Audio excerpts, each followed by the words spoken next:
Hi guys, this is Sai Kumar Kurtivada. In this video, we will learn how to use a form builder and how to apply to our address management system. I have discussed all about address management system in my last 6 videos. Please watch that before continuing this.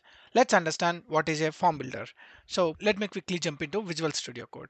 Here already we have a address management system page where we can add the address, we can remove the address, and also we can pre-fill the address. Instead of using a new form group, a new form control, a new form array, there is an other approach of creating these form groups and form arrays over the component. Let's understand how to use it. So it's a type of service which is given by Angular.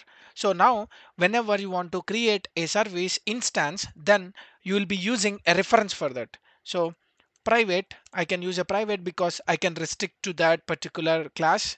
So now I'm using a private with form builder. I can give any name, and also a form builder which is given by Angular. And now let me save this. Form builder is a service.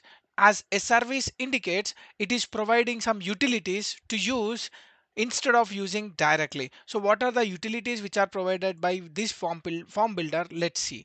And this type of reference assignment is called as dependency injection. We'll discuss about dependency injection in further classes. But for now, remember, whenever you have a service, you can inject a service into your component inside your constructor parameter, and that can be used to utilize all the utilities. So it is same like form group and form control, but just the syntax difference. So now let me use this dot form builder dot, there is a method called as group. So we can just replace all the values of that form controls and the form groups by using form builders. This dot form builder dot control, and I can pass this control.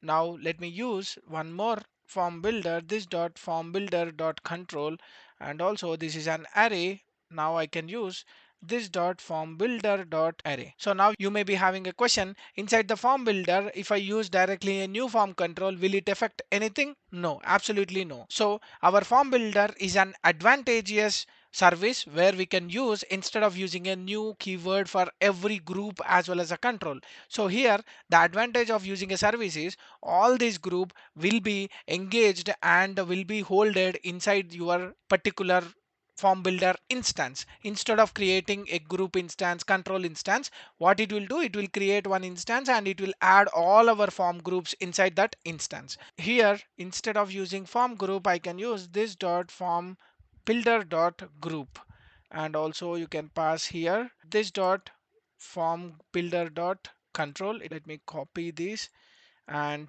paste here, here, and here. Let's save this.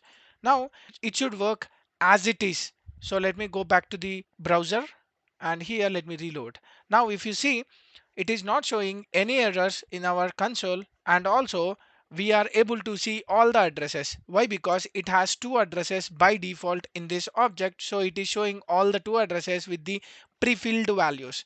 So in the same way, we can add extra elements to this, and also we can remove that extra elements. We can add one more address, we can add one more address. We are seeing 4, and we can remove 3, and we can remove 2. So everything will work as expected. The only difference in using individual controls or groups or an array, instead of that we can use a form group where the instance will be created only one time and all the remaining groups controls will be hosted onto that particular instance. That is the reason we are using a service. So here whenever we are pointing with a reference, that is called as a singleton service. That means the builder will be created only one time, and then you can utilize that particular instance space for creating our groups and controls and arrays. And this is my last address management project where you have completed all the detailed descriptions about your form arrays and reactive forms. Hope this will give a good exposure onto reactive forms. And in the upcoming classes, we'll see about custom validations and how to create that custom validations for a particular form. And this is the last video of address management system. And we'll come up with different examples and the projects in the upcoming videos.